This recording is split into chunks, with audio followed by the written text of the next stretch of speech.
Update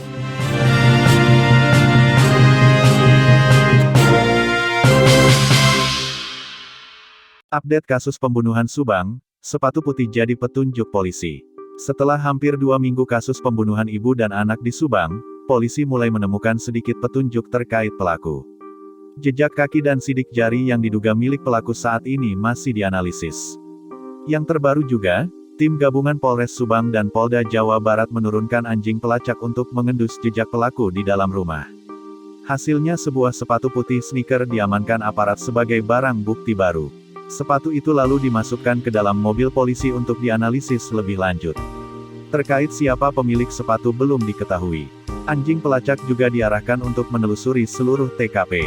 Tim kepolisian tampak mencari jejak kaki di sekitar rumah korban dan juga di kebun. Kuat dugaan, pelaku sempat berada di area kebun di belakang rumah korban. Direktur Direktorat Reserse Kriminal Umum Polda Jawa Barat, Kombes Pol Kayani Sudarto mengaku akan memeriksa bukti baru tersebut. Menurutnya, bukti baru ini berkaitan dengan kasus pembunuhan. Mengenai alasan mengapa baru hari ke-13 diterjunkan anjing pelacak, polisi rupanya memiliki alasan tersendiri. Kenapa kepolisian tidak dari awal menerjunkan anjing pelacak? Karena untuk dapat lebih memastikan jejak pelaku pembunuhan, tambahnya.